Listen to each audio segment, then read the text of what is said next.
It's the 3rd of January, it's my first day back at work. Yes, it's a Friday, yes, it's pointless going in today, but I'm going to start the year as I mean to go on, because 2023 was a disaster of a year. And I remember sat in Soho House with Pete going, don't worry Pete, Pete's my agent, 2024, it's going to be better, it's going to be our year. How wrong was I? It was so much worse. Not just for me, for everybody. I don't know anybody who won in 2024, financially that is. It was my worst year ever. That's not quite true. It's my worst year since working at the level I work at. It was horrific. Not only did we not get many jobs, we didn't even get put in for many jobs.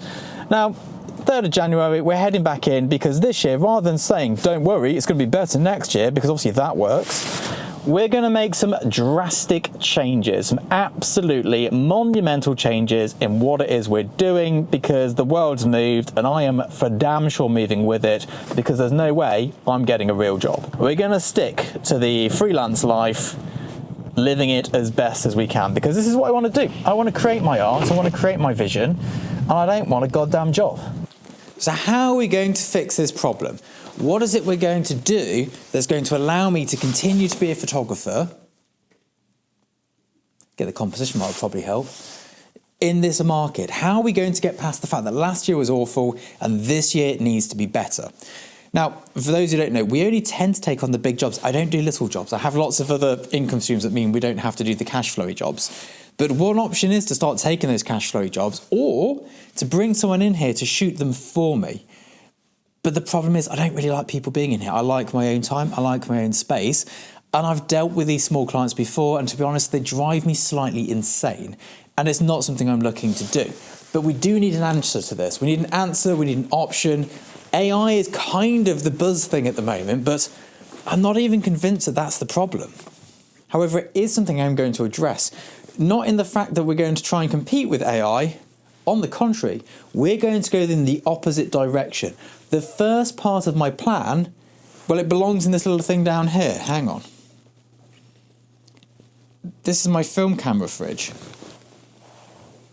It's not actually a fridge. It just looks like a fridge. So what I have here from my film camera fridge is my first camera.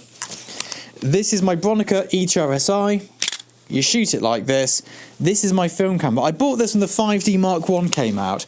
Obviously, I was nowhere near being able to afford that, but this was within my budget of 200 quid. It came with 5 rolls of FP4+. I need to change out my dog coats. So that's the first phase of it, using film. And of course, a technical application isn't really a fix for a massive problem, but we are going to start shooting on film. And this is kind of important because the big thing at the moment is the IRL. That's what everyone's wanting. That's what all the ad agencies are talking about. Everyone's hustling and bustling and going, oh, AI this, AI that. But really, is it going to make a difference? Is it going to take our work? I don't think so, as long as we do something that AI can't. It has to be IRL, which is in real life. It has to be something people can relate to. Now, of course, you're saying, yeah, but Scott, your style is super clean, super polished. How's that going to work IRL? And this is something we're changing as well. Not so much my style. I'm keeping super clean and super polished, but I want to make sure that we always have something real, something human, something tangible within that shot, whether it's the medium it's captured on, the expression, the pose, the subject matter. We're just going to really double down on that. My work's always been very human, even the still life stuff. It's always been, just a slice of life. And that's really what we're going to focus on. Now, in order to get these jobs, we've got to convince people that this is the right direction, and this is not going to be easy. So alongside my agents, we're going to be pushing this really, really hard. So if I just get us over to my agent desk, there we go. So we're going to be marketing the shit out of this, but first we have to create the work, and that's going to involve a whole host of test shoots. So something we're going to be doing in here pretty much all the time is testing. I've now got a fridge. Let me zoom you around. This is the side of the studio no one ever gets to see.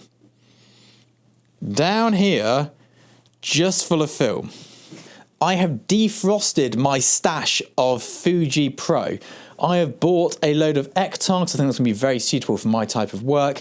And we've probably got an RZ67. Why do I say RZ when I'm English? RZ67 on its way in. If only it were that simple. If I could just go and shoot film and that would fix the problem, great.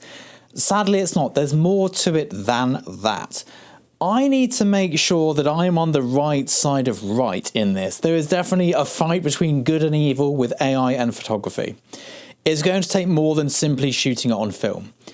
I need to make sure that I'm everything that AI is not. I'm not going to compete with AI. AI will be the perfect AI. I'm going to be the perfect me. My work will have more of a human touch. It will have more comedy. It will have more relatability to the right audience. These are the things I'm doubling down on to make sure that AI doesn't change my life. And of course, I'd like it to change my life in many ways. I'd love some of the AI features to actually work so I can get stuff done. But a lot of this, it's just, I don't want it to steal my main fun bits. I don't want it to steal my creativity. I just want to get rid of the mundane things. If AI could focus on that, I'd be very happy. And with all of the sort of fakeness in the world, I mean, take YouTube, for example. All the reviews that are paid for by brands that no one really disclaims. You're never sure whether you're getting real information or someone's peddling something at you. All of the fake Amazon reviews, every time you go on Amazon to buy something, all the reviews seem to be formulated. They're all fake. Nobody wants this fake world anymore.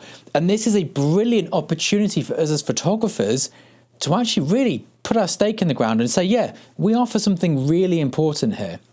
And sure, if you're doing pack shots, yeah, you're screwed. But for the rest of us, if you're creative, this is your time to shine. Don't see AI as a negative. It is going to be a positive. Sure, there's going to be a bit of a crash short term where everyone goes, oh, let's try this new fun thing before they go, yeah, no. Nobody relates to AI. Nobody engages with AI. People want real. People want people. Last year was undeniably disastrous, but this year we're making moves to make sure we don't have a repeat of that. Off. Come up here. Good boy.